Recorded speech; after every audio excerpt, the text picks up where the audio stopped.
I'm standing here at the very busy intersection of 2nd and Main in downtown Louisville. You guys may have walked by it numerous times going to a U of L game, go Cards. But you might not have noticed the little sign that's right behind me. Matthew Garrison, a slave trader. Louisville was home to a slave trade, and this is the pen of Garrison slaves. It is estimated that there were 77,000 slaves sold from Kentucky to the Deep South prior to the Civil War. The majority of those 77,000 came from here in Louisville. In a decade leading up to the Civil War, about, on average, 4,000 slaves a year were sold from this general area. Humans that were being put into bondage sent further down south to work on major plantations. It's the institution of slavery that will get us to war. And it's also this war that will lead us way from the bondage of slavery. Because the North, spoiler alert, is going to win. Guys, this is another episode of Civil War Journal.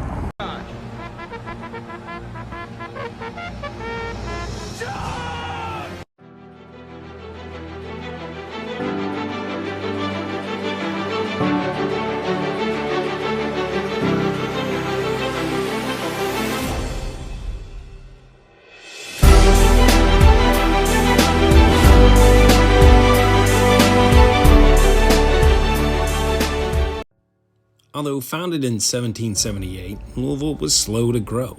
With the Mississippi belonging to Spain, river trade was not a viable source, and without steam power, traveling upriver for trade was nearly an impossibility. Additionally, Jefferson County was swampy, and the citizens were prone to disease.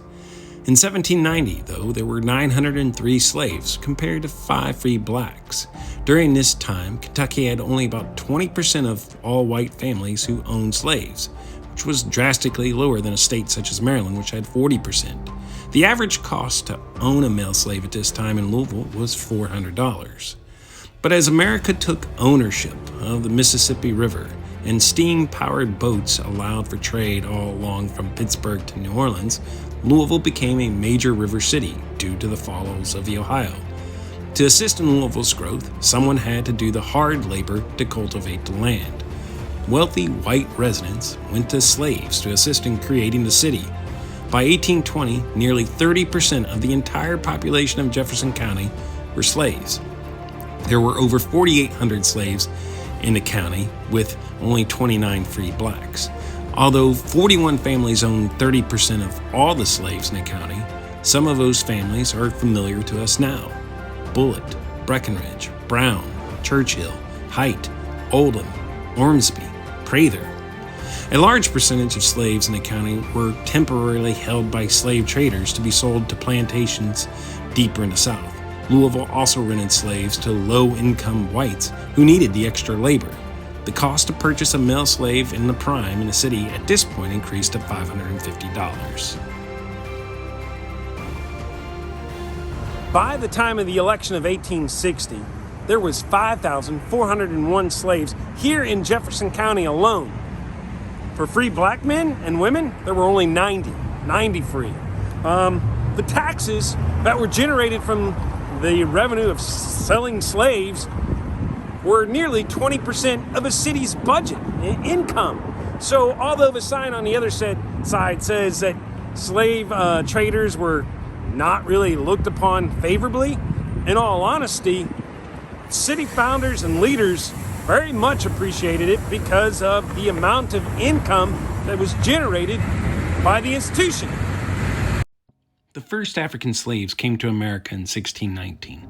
Eventually, 12.5 million Africans, over 400 years, will be enslaved and brought to the Caribbean and then to the United States.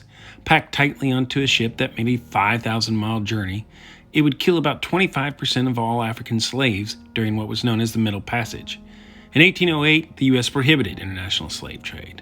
But the creation of the cotton gin changed the economics of the South. In 1800, cotton was only 7% of all U.S. exports.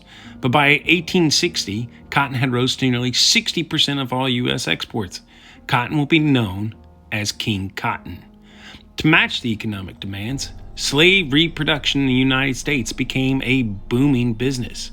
By 1860, there were over 4 million slaves in the United States. The institution of slavery was valued at nearly $2.5 billion, which was more than railroads and manufacturing investments combined. When Northerners were investing in factories, Southerners focused on expanding slavery. Slave teenage girls fetched a higher price than their male counterparts due to their ability to breed. But males, between 24 and 34 in their physical prime, were the most expensive, costing $1,800 when war broke out in 1861. Pro-slavery Southerners, known as fire eaters, painted the life of slaves as being pleasant, with being cared for by their masters who provided food, clothing, shelter, allowing slaves to grow their own gardens and fish ponds. The institution caused slaves to often sing songs of joy and dance happily because their lives were better than the poor industrial workers of the North. However, the reality was different. Yes, slaves had clothing and shelter and food, and some owners did allow slaves to have gardens and fish. But they didn't have a good life. It was often 30 minutes prior to sunrise, 30 minutes after sunset, working in extreme weather conditions. In Kentucky, it was field work of tobacco fields. In the Deep South, it was southern cotton plantations. All the work was outside. Families often faced separations without warnings when their owners could sell a slave. It was common a slave would watch his spouse or her spouse and their child sold to another owner and would never see them again. There was no opportunities for education, no hope of freedom, living conditions that generated lice and dysentery, and then there were the beatings. They happened less on smaller farms versus large plantations, but the beatings and rapes were horrific commonplaces.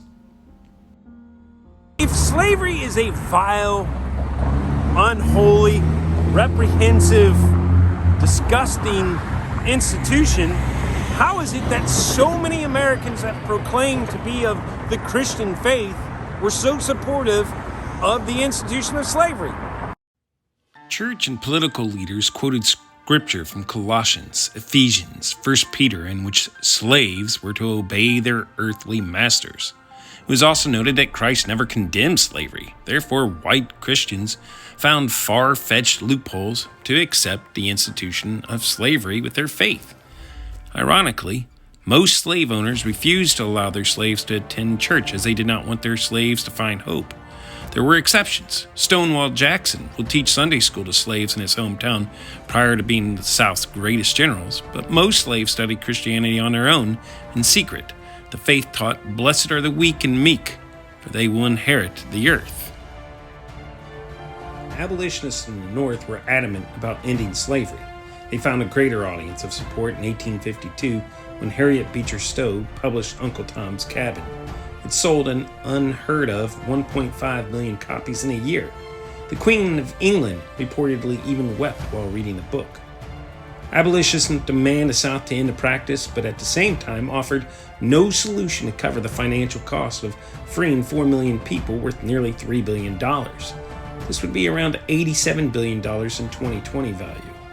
Additionally, the South pointed out that it was the northern textile industries, shipping companies, and banks that were making their profits off of slave-picked cotton. You're making money off our evil institution, but only condemning us? Well, you're morally wrong. An individual. That is an abomination. You are a pretentious fool that is just as guilty. The more the North demanded liberation, the more the South dug in on enslavement. As compromise efforts continued to fail, eventually our nation would break apart in a war with itself.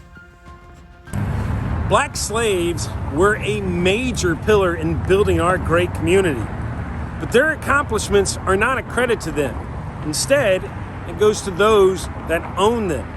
Our streets in this city, our counties that are neighboring us, names that we have long now taken for granted are the names of their wealthy owners.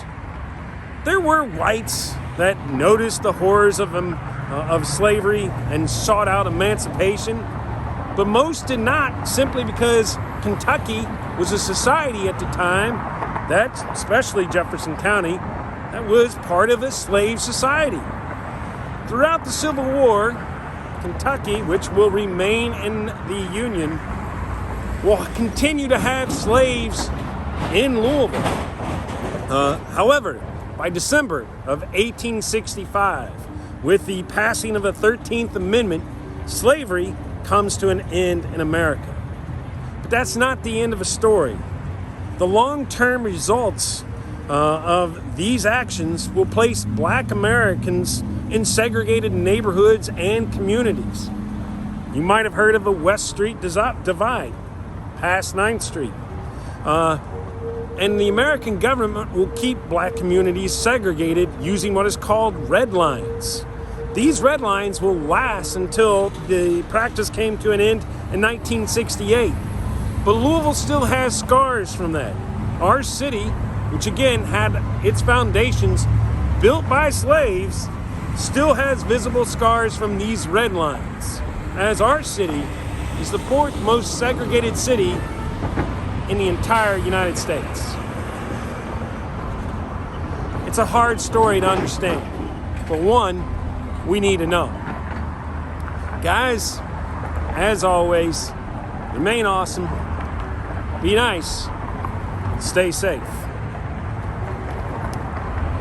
Go Cards, but next time you do that, just remember there were a lot of horrors that happened right here.